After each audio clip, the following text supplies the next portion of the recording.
Cam. Hello and welcome back to Beyond the To-Do List, a podcast about productivity. This week, I'm excited to bring Jeff Sieh back. Jeff, I am glad to have you here. We're just skipping right through because I'm just like, let's get to the point here. That's right. Yeah, that's the best way to do it. Brevity is productivity sometimes or often. Exactly. And I was more interested this time than ever to watch Apple's WWDC 2024 keynote. And they did a bunch of product updates software wise.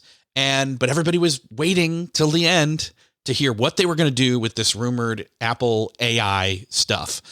I want to get to that, but I want to get there by giving some context first. So we're similar in age. You're about 5 years older than me, something like that. I think something like that. I look much younger, but yeah, yes, that's okay. Yes, you and I have more hair. All of these are false. So I think you, like me and the listener, we heard the words AI, or the acronym AI, I should say. It's now become words, but it was basically sci-fi fodder.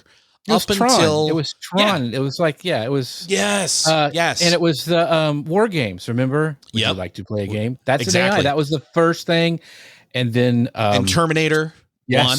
And then seminal movie, Terminator 2, still burned into my brain. Skynet. But it was all sci-fi. It was all fiction. It was all until about 97, I would say. Now, actual people that know things would say, okay, you're forgetting lots of things, but I'm saying popular culture. I'm saying, and this is the reason I want to paint this context, is because I want to talk about the popular context of what we think of as AI, what we now know of as AI, and what we really should be using AI for. And 97, that's when IBM's Deep Blue defeated world chess champion Garry Kasparov, showing the potential of AI and problem solving. And then some people wouldn't call this an entry into the history of AI, but Microsoft in 98 introduced Clippy, who would pop up and ask you things. But come on, like, it's there. Think of that. Like, that was the earliest version of like a chatbot. I see you're working on a da-da-da. Can I help you with that? So I actually, in one of my first jobs, when I was doing weird things, the beginning of marketing, is I programmed a thing like Clippy for a business. It was a parrot, though, and you would have those kind of chat-body, kind of a very rudimentary AI, like keyword-based, choose your own adventure kind of stuff. But yeah, I remember that. That was a big deal. Like, oh my gosh, this is changing everything. Yeah, and see, it's for us, it's the persona or the personification of it. We're seeing the face of it. We're not seeing the behind the scenes of it. And so it appears as if it is intelligent, but it's anything but, at least up to this point. It's still very artificial. And then even something that doesn't talk, like in 2001, you've got the iRobot releases the Roomba. It's AI to a point. It knows what it's taking in data. It's saying, oh, I got to go there. It moves around. And, the Roomba, I've never owned. Do you ever own a Roomba? I haven't. Yeah, I have. I had one, like one of the first ones. Yeah. And I was at an office building and I had it there, the office, to take care of stuff. And it freaked people out, but it was cool. But there's another thing. I don't know where it falls in the thing, but it was almost artificial intelligence. But remember Teddy Ruxpin? That creepy teddy bear that would talk and you'd have your stories with it, and you could ask it questions, and it would that was kind of like the beginning of AI in a creepy, and there you go. I think, kind of way. I think that was more of a reactive to, you did something or you pushed a button or you asked it a thing and it heard you and responded, but it wasn't like it was just random. It was randomized. In other words, I would say, in a weird turn of events here, my hot take is Clippy was more AI than Teddy Ruxpin, just because Clippy could tell what it was you were trying to do. I see you're trying to write a letter. I see you're trying to, it was anticipating, it was noticing, which is curious, but again, it's also reacting. So, but we move forward here, and even 2011, let's jump way ahead. 2011, that same IBM, not the same one, but IBM's Watson then wins Jeopardy.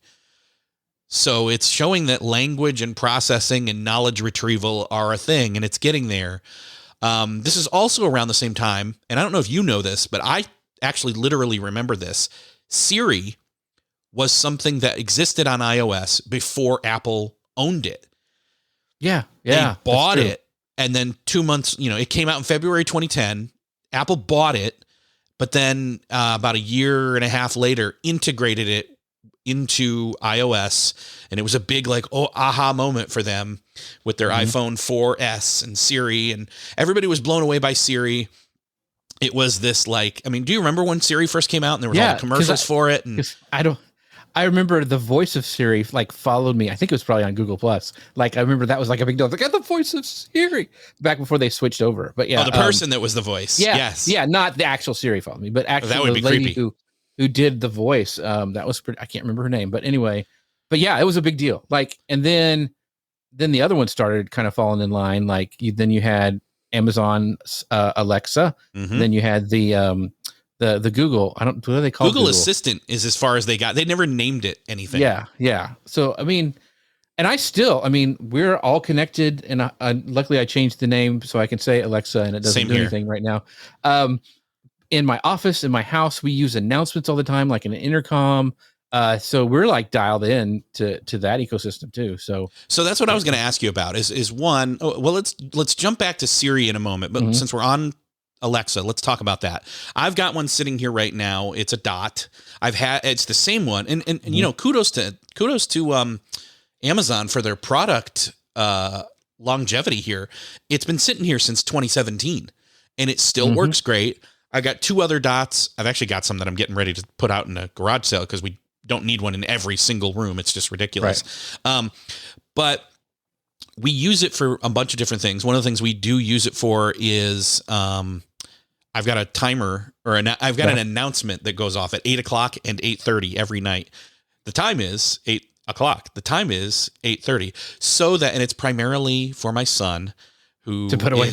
That's great. Well, it's the warning of, hey, it's 8:00. If you're going to decide what you're going to do with the rest of the last half hour ish here. Now it's summer, so this kind of goes out the window a little bit. But it's that external from yourself memory or reminder or whatever. And again, you got to do some of the homework and scaffolding and setting up of that to make it work. That's just one example. We do announcements all the time.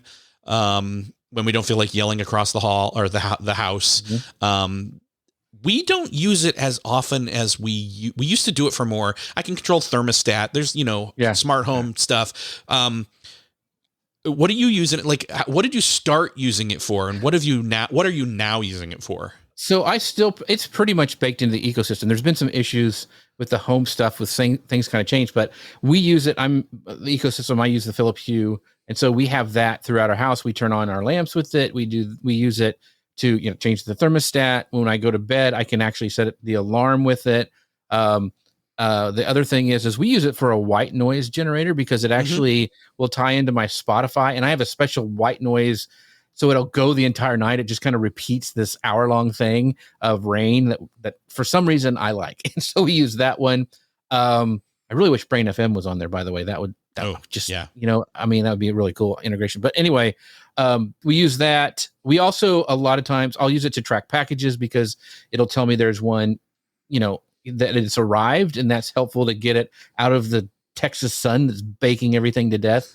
What the announcements I use all the time is being able to do announcements like, hey, pull out the beef from the fridge. We're going to eat in an hour, that kind of thing. Get it defrosted, and then I'll come in and cook or whatever. We use it for that because my office is separate from the rest of my house. And so that's really handy that we tie in everything that way.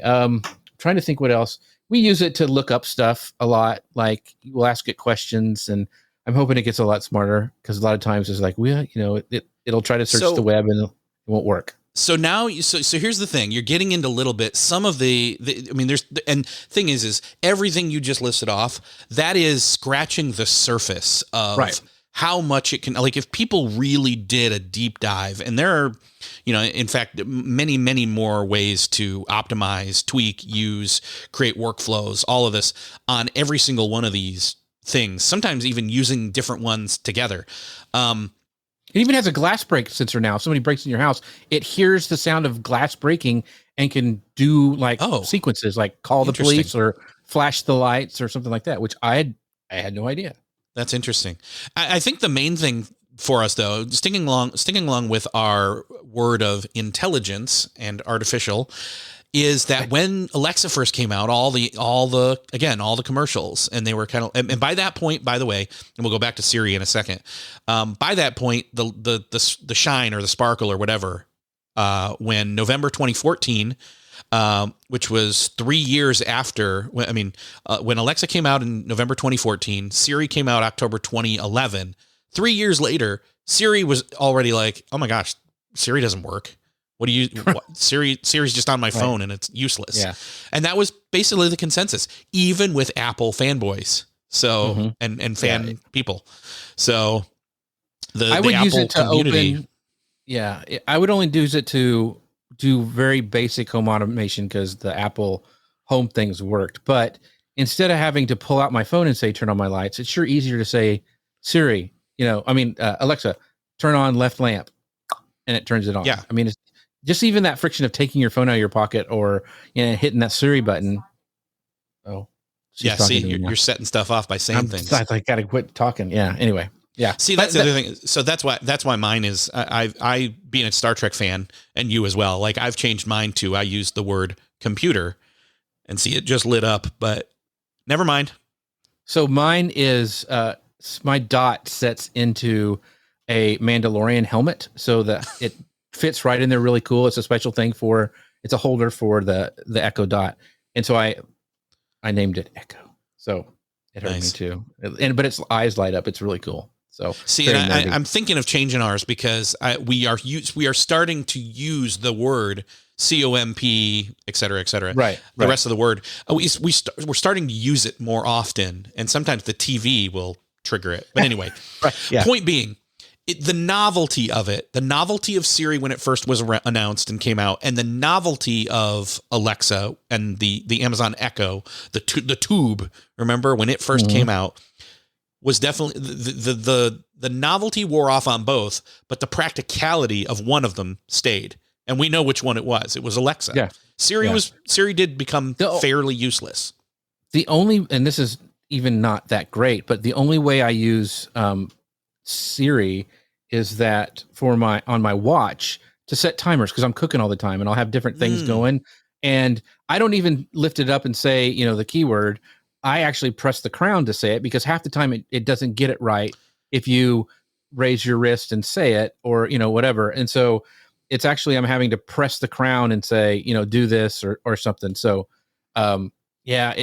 anyway, we'll get into it because I'm excited about some of this new stuff that's coming down the pipe. So there was, we were seeing kind of, we came from the generation that or one of the generations, I should say, that AI was a sci-fi thing, then started to become a reality, but then started to get holes poked in it because it was like, how dependable is it really? How intelligent is it really? Even Alexa, even today, or even yesterday, the glowing ring was on my dot, and I thought, oh, there's a message or there's a notification, and I just happened to say, "Hey, dingus, what's the notification?" And it said, "You don't have any notifications." And I'm like, "You idiot!" It's lit up. Yeah, you're lit up. And I said, "Oh, sorry.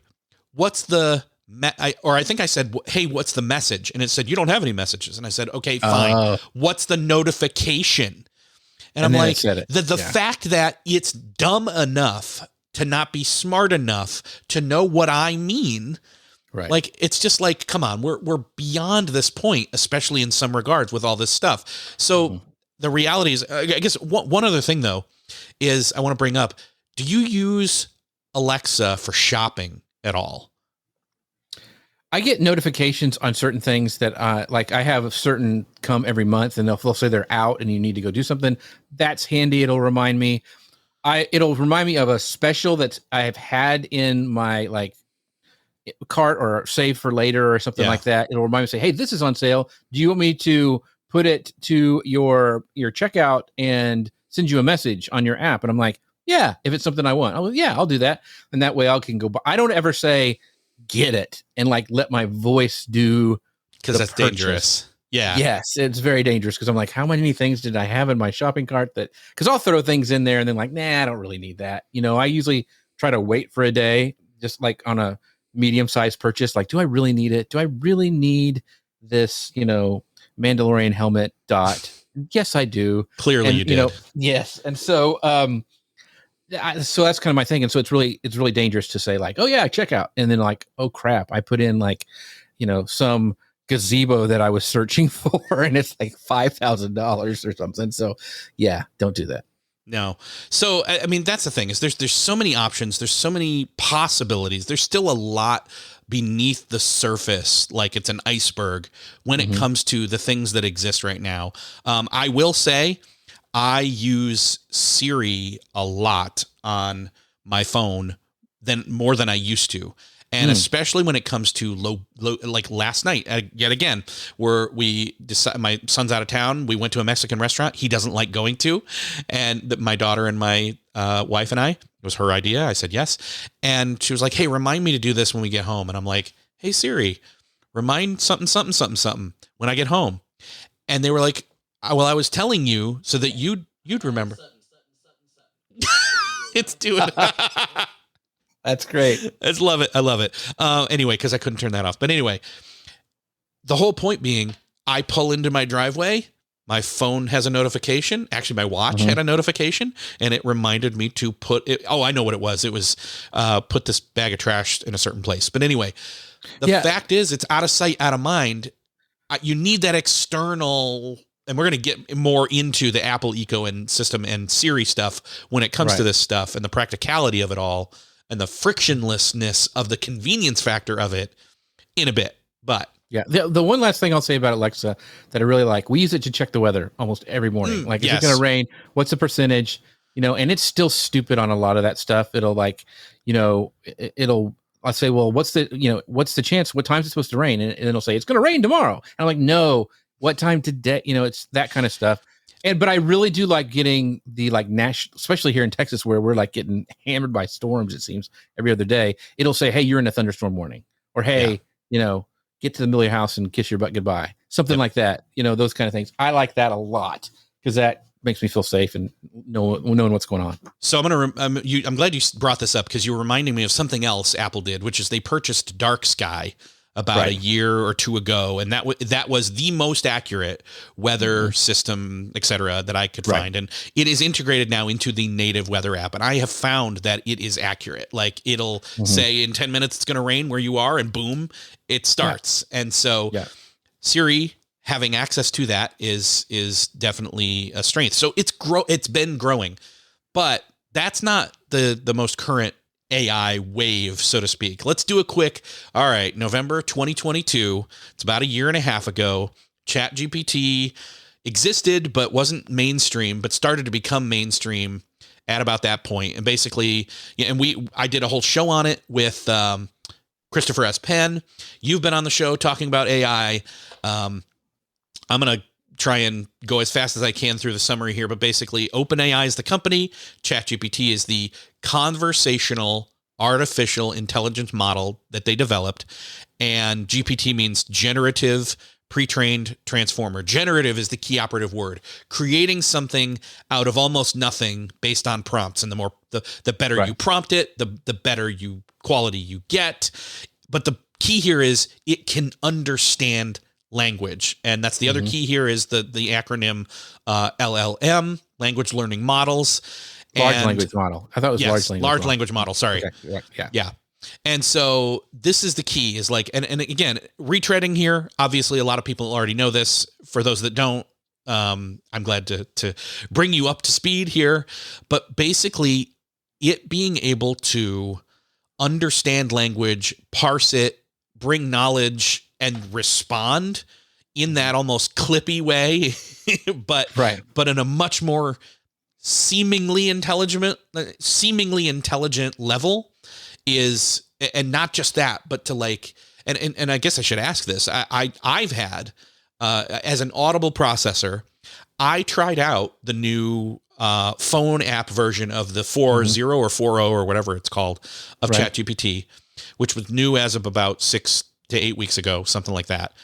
And I went back and forth with it, and it helped me process, instead of me typing into ChatGPT, me talking back and forth with it on a walk and talk helped me to get so much further through now it's very much me processing, but it was helping me process that. It was a different version of that. Have you had experience with that at all? Yeah, I've played with that quite a bit. One of my favorite things, and this was way back even last year with Creator Camp, is that I'm able to, using a special app that will that as soon as I record like a thought, like, hey, when Eric and I were talking about this, ChatGPT thing, it made me think about, man, I need to write a new article and maybe do a video about this for my YouTube channel.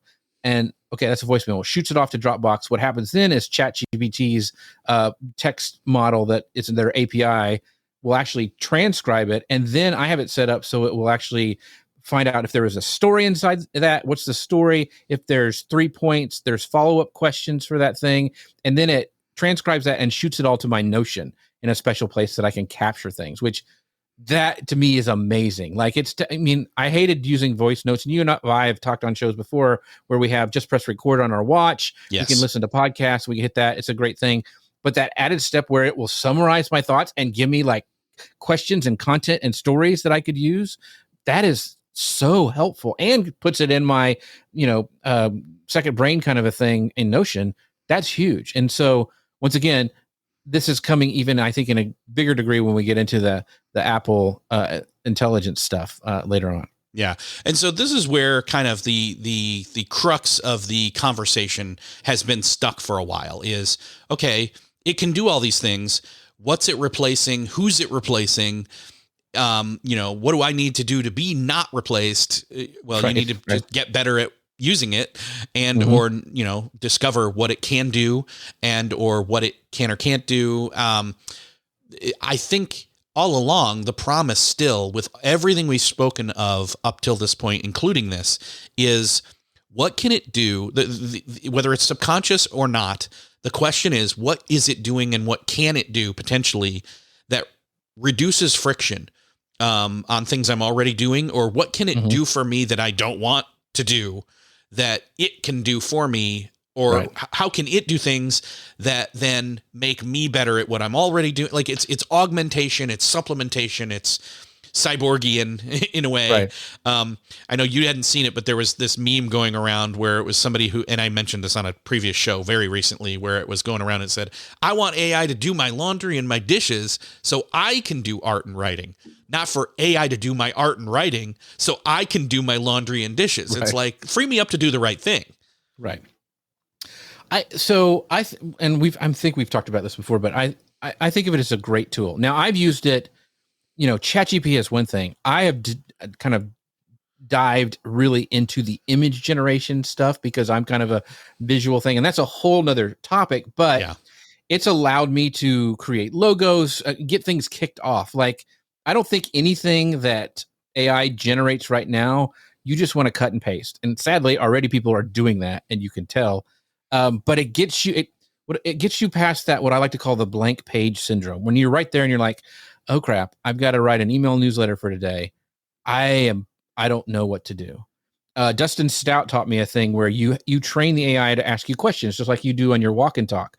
That has been really helpful for me. Like, okay, this is what I kind of want to write about ChatGPT. Ask me questions to help me clarify my thoughts. Go. And then it'll ask me questions, I'll answer them, and then it'll help me craft something.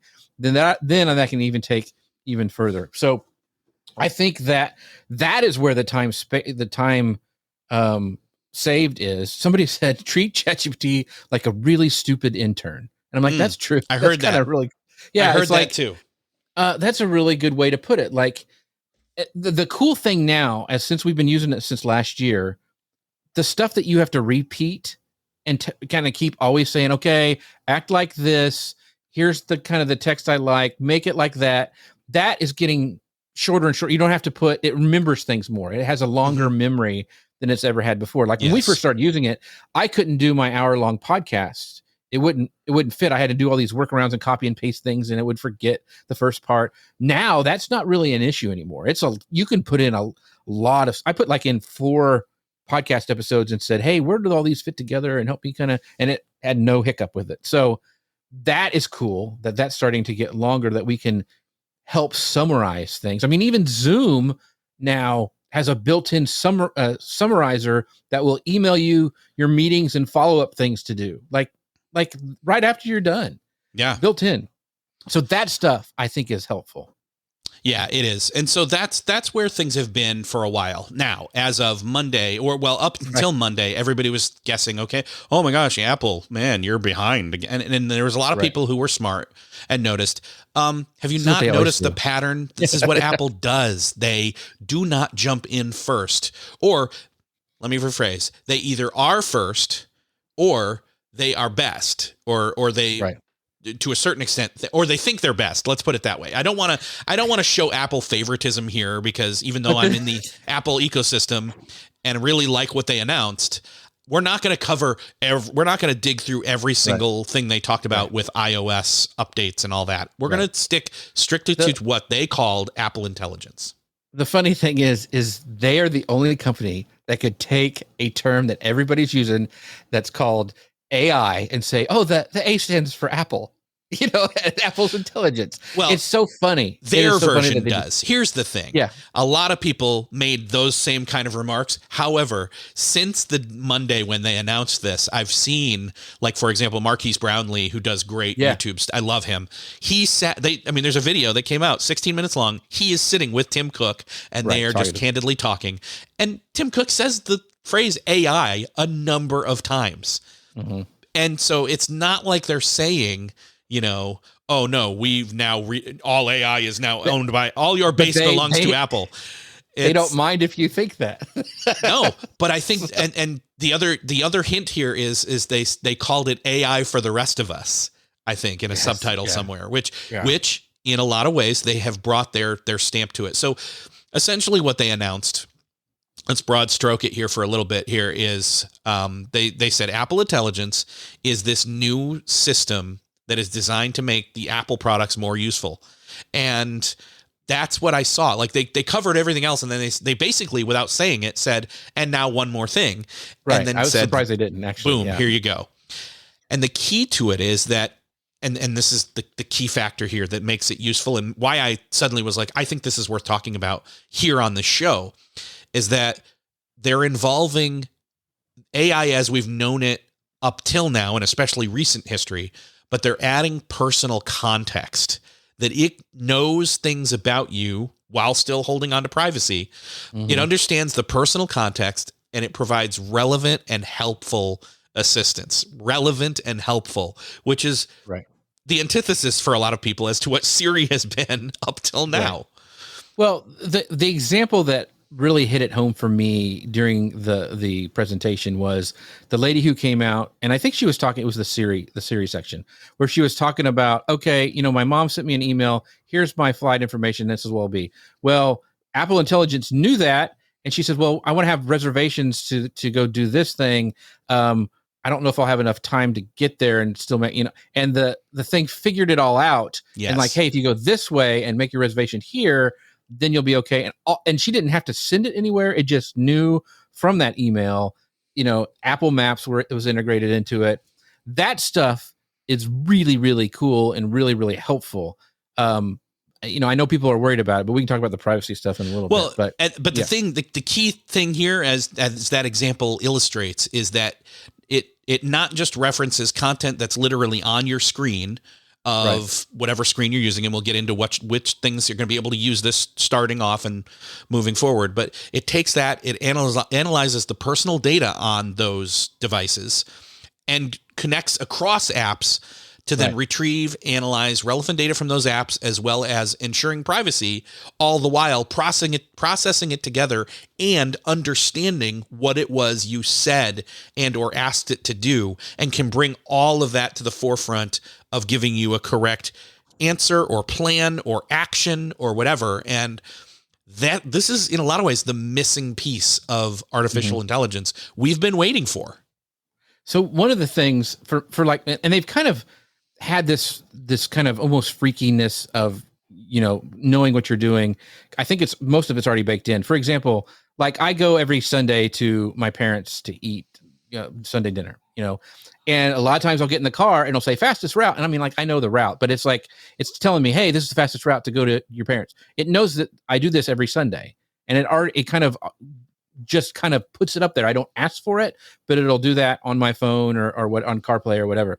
The thing that also is really cool, like when I go to church, I always set a do not disturb, and only, when I leave, turn off do not disturb. Really handy feature. I really like that kind of stuff.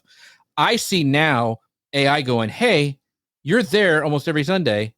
Do you want us to set a schedule that we will do this every time? Like, and then it just does it. Like, I think it's going to be those kind of stair-stepping stuff that it already does now, but just taking it more and more, and it just works, which is Apple's. That's what they want to do, is have it just work. That's their aim. And I mean, of course, that's the joke, is when it doesn't, that's what we just said. It's like the thanks Obama right. joke all over again. Right. Right.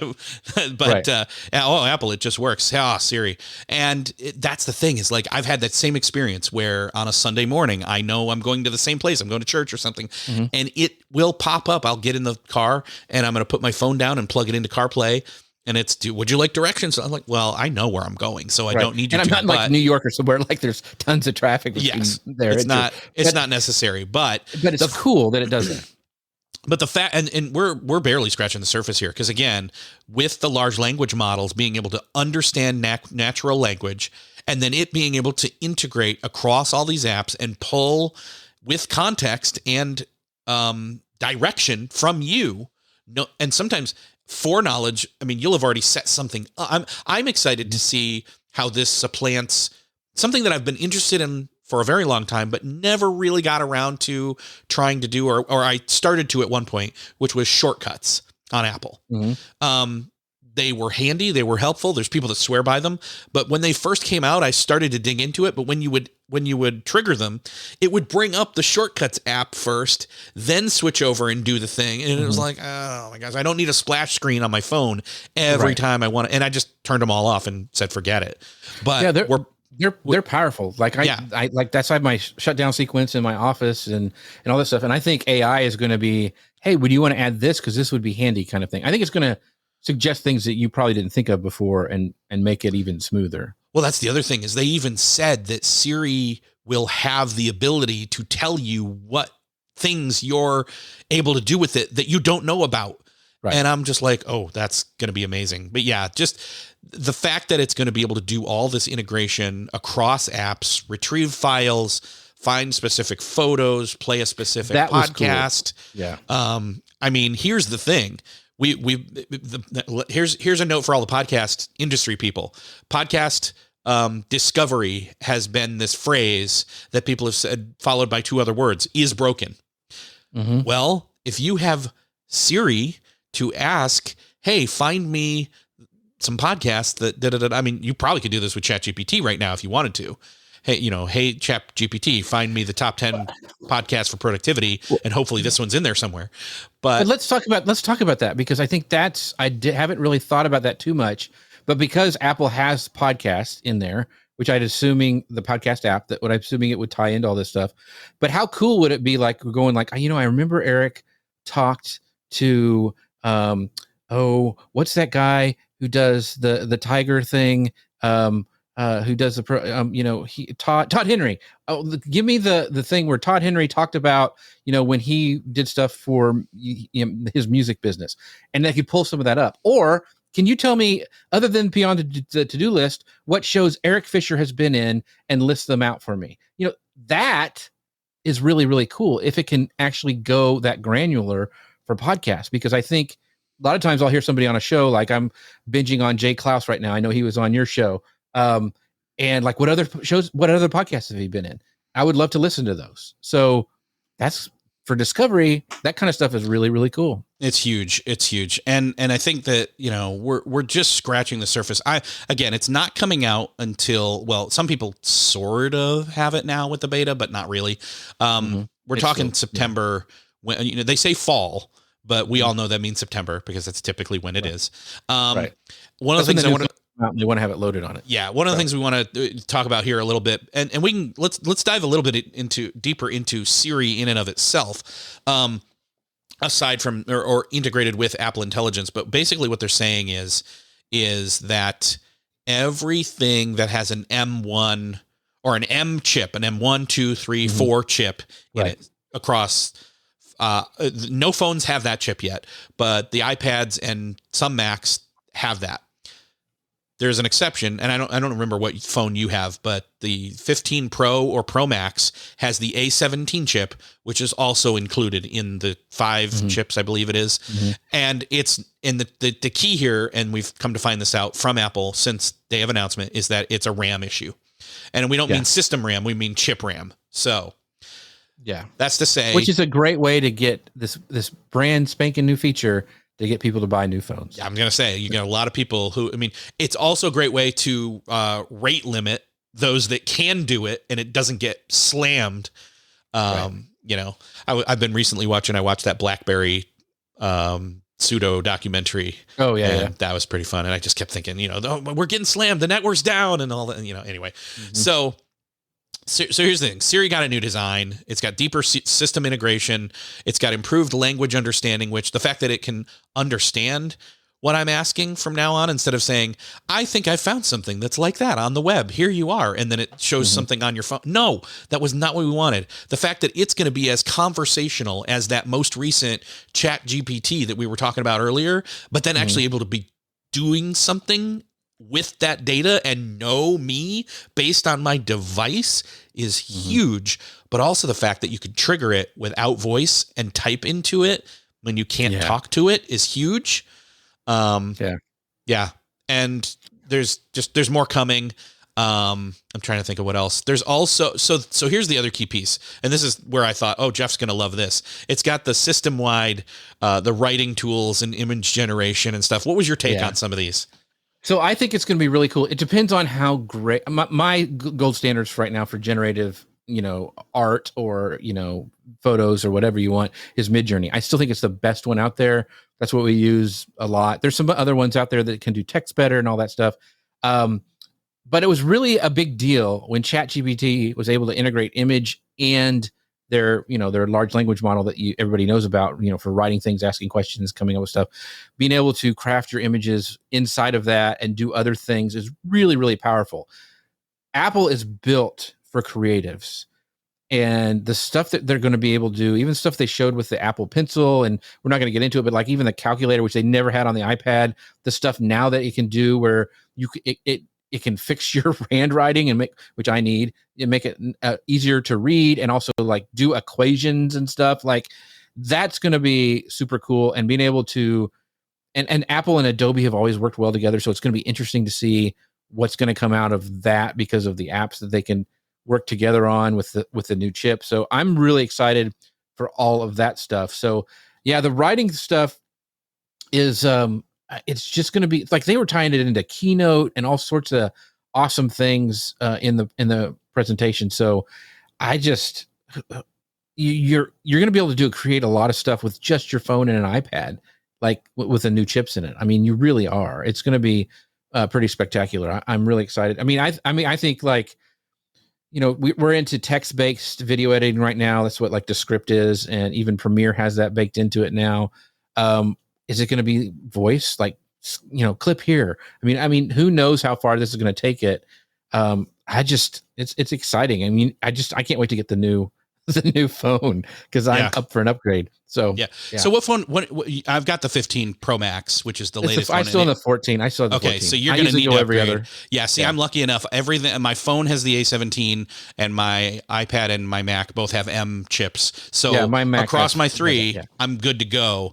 Everybody else is going to have to wait. Yeah, my like studio is going to be. It'll be cool to see the stuff that it can do. I mean, it's like the little things, like it's being able to copy and paste between my phone and my computer and my iPad.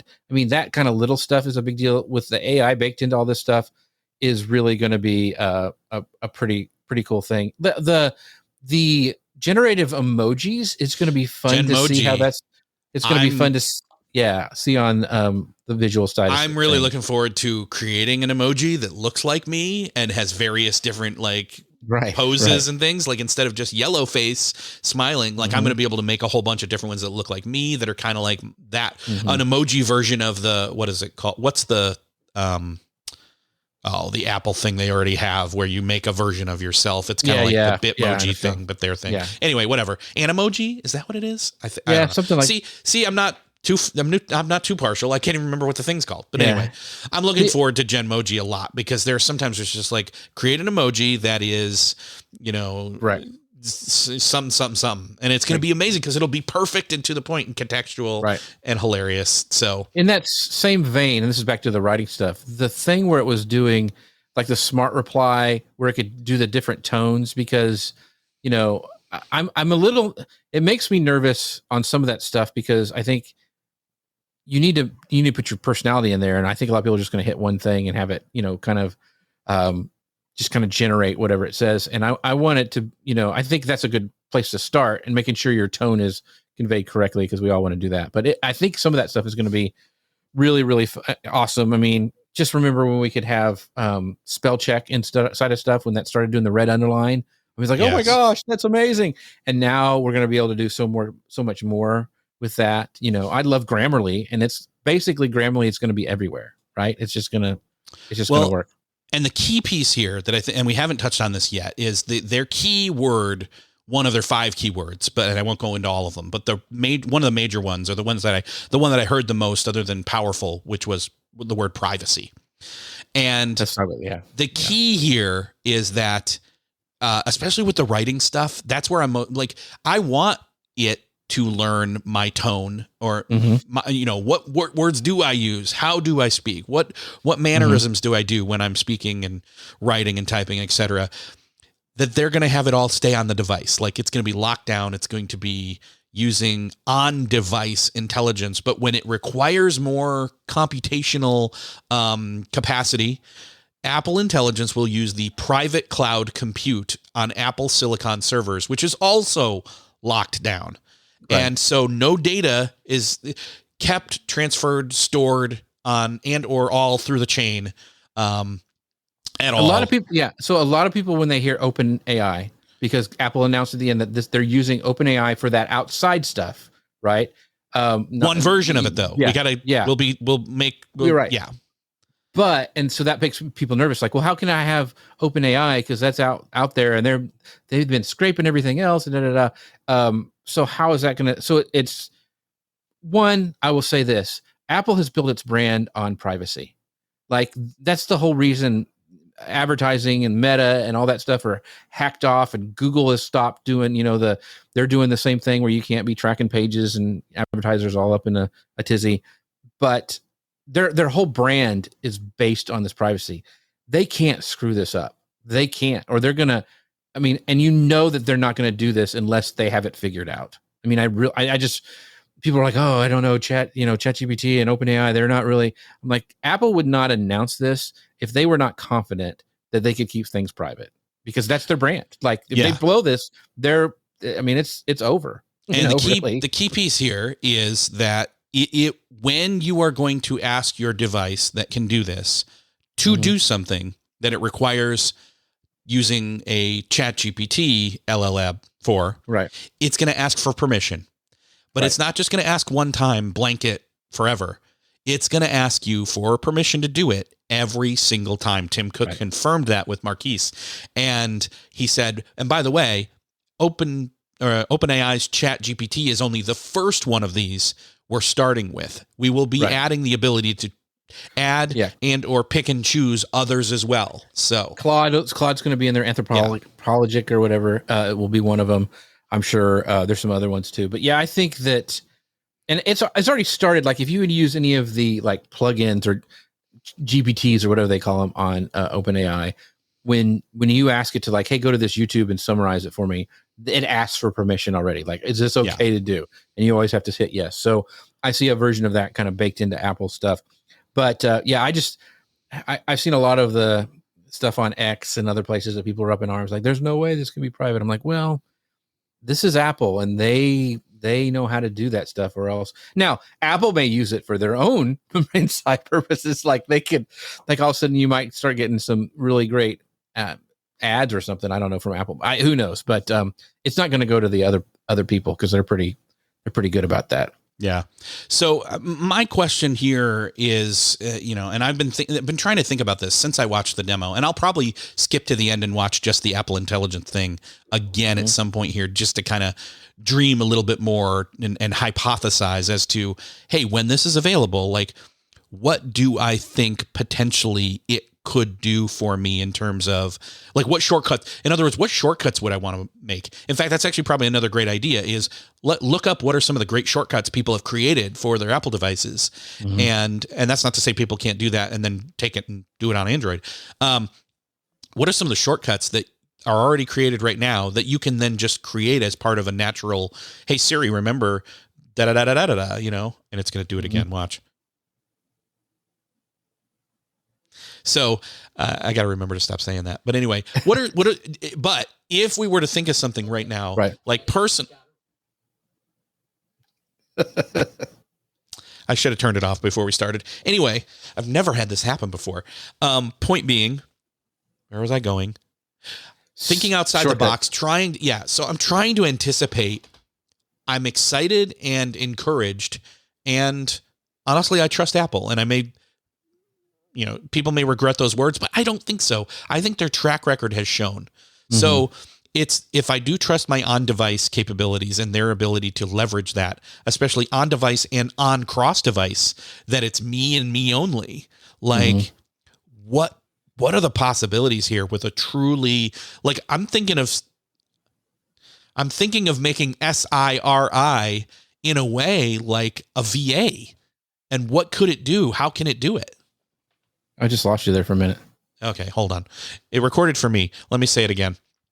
I'm truly thinking of how can, if it truly, air quotes, knows me through the data that I use on my phone, iPad, MacBook, how can I start to use Siri as a VA? What ways can I have it help me do that? That's what I'm trying to dream up here. What about you? What's your thoughts? So one of the biggest hacks of this last year for me has been that voice memo to Notion thing. I'm just really excited of what I'll be able to do to capture ideas and take them further before I really have to start sitting down and doing that deep work. I don't think the deep work is going to go away. But I think the gathering of information and the, oh crap, I don't have a notepad with me or whatever, it's going to, like if I could just raise my watch and say, hey, I have this idea. I want to do this, this, and this. Is that possible? Put this in that folder and make sure I get reminded about it tomorrow when I'm at my computer, that I can focus on this because I think this will be a great video or whatever, right? Like, I think that kind of stuff with voice memo will be really, really cool. I think, what if I could sit down, like Descript does this to a little bit, but what if I could sit down with my iPhone, hold up my camera and just start talking and say, hey, take out the parts where I repeated myself, take out the parts where I did this, this, and this, and make it as concise and complete as possible for and have it be under 30 seconds for an Instagram story. Okay. That is really possible, doing that with this stuff right now, because it could transcribe what I just said. It could take out those things. I mean, Descript does this right now, but having it baked into my phone, being able to shoot some video and go, hey, make that middle part slow motion of my dog getting that Frisbee from here to here, make that slow motion. That's technically possible. Like, they could do that. Yeah, so that's the stuff I see coming down the pike that will help me as a creative tell stories better and quicker. One of the other things I'm gonna bring this up is it has to do with focus modes that I remember that they said was it's intelligent enough to, you can set one and it will be able to tell based on the text of the message whether it needs to alert you to an emergency. And I'm just like, oh, that's one of the things that, like, I mean, I will make exceptions to certain focus modes to allow certain people in, but then I've regretted it because it's like, well, allow only these 3 people, but then inevitably one of those 3 people happens to text me about, some random thing and it's not an emergency. So yeah, in fact, that happened to me. Like, I have everything on Do Not Disturb, and my daughter has been calling me because she wants something answered. And I'm like, there you go. And it's like, and rightfully so, she's important, but at this moment in time, the device I know would she's know. not, yeah. You don't need to talk to her yet. she's not like in she's in the house probably wanting to know why I turned off Netflix or something. Yeah, that's probably it. So it has, for me, it's this knowability, the LLM understandability of language and the being able to parse that for real from here on out. Mm-hmm. But then couple that with the capability of the devices and the privacy of what it knows of my input and outputs on those devices. And then for me to be able to interact with it. Those are the three circles in the Venn diagram that got me really excited when I watched this and has me dreaming up possibilities.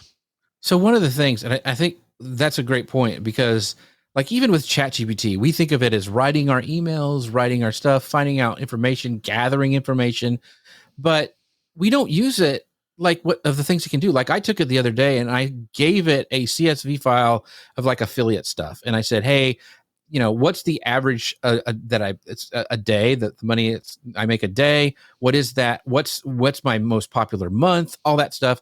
And ChatGPT was able to do it just by uploading this stuff that, I already have, but I don't really know how. I was like, what else can you tell me, ChatGPT, about this? And it gave me things that I didn't even think about. And so I think there's so many things that about this integration that we're not even thinking about. We're just like, this is stuff we already know. There's stuff that we haven't even discovered yet that can make, and I come from it as a creative, like, okay, how can it help me tell stories better? How can it tell me do stuff that I don't want to do so I have more time to tell these stories and do what I want to do? So that's what's exciting to me. There's things that I don't even know yet that I can ask it. Like you were saying earlier, it will even like suggest, hey, why don't you try this? Because this might save you X amount of time. I was like, we didn't talk about it, but even the stuff on the watch now is doing a thing called vitals, where it's taking all your stuff with AI and putting it in kind of this one dashboard that can kind of help you decide, hey, are you feeling okay? Like, are you sick? Maybe you need to drink more water or whatever. Like that kind of stuff's cool. That's just really like that. And that's helpful, cool stuff. I'm glad you brought that up, and I want to close in a second here, but I'm glad you brought that up because Apple has been using AI for years in their stuff with neural engine stuff and with AI stuff. Tim Cook has said this a number of times recently since this whole announcement, is that they've been, fall detection is AI. It's sensors, and it's receiving data, it decides what to do with that data. It then brings you a notification about that data. They've been doing it in the way that they process images. It's not just about having the most megapixels on their cameras, as a lot of people say. It's about the coordination of the hardware and the software, and in that there is AI. And so they've been doing this all along. This is just them coming up to bat with having observed LLM stuff for a while and saying, we now will be able to understand what it is you're saying with the language and actually act on it in a coordinated manner. And I'm really excited about it. So yeah, that'd be awesome. So I'm sure this will be this is almost an introductory episode in some ways to AI, or a couple day. We've got two other. I'll make sure to link up to the Christopher S. Penn episode and the episode that you were on previously, where we were talking about AI tools. But any other, I guess, hey, where can people find you? That kind of thing. But I'm sure we're gonna, as we start to play with this stuff, come up with, oh my gosh, dude, I found this recipe that I got, Siri to use. Well, that you said that the best place to find out, because I have now a database of tools that I use for my business. And so I'm putting all my, like the AI stuff and things that I find helpful, and even like resources to use for creating images with AI. Some places where people can go and find out like inspiration and what prompts to use. I put that all in a toolbox, and you can find that at jeffsieh.com/toolbox. It's JEFF. S is in Sam, IEH, I before E, especially in C, because that's how my mama told me to say it. And /toolbox, and you can get all that stuff for free.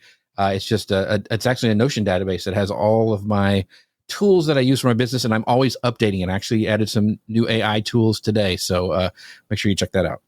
Awesome. And then also, while you're in the show notes for this episode, you can see some of my favorite tools, way not as extensive as Jeff's is, but all the links that we've mentioned here in the show will be there. And if you found this episode helpful, I would love for you to think of that one person that you thought, oh, they've got to hear this. Hit that send button in your phone or wherever you're listening to this. Send it on over. Thanks for sharing. Thanks for listening. And we will see you next episode.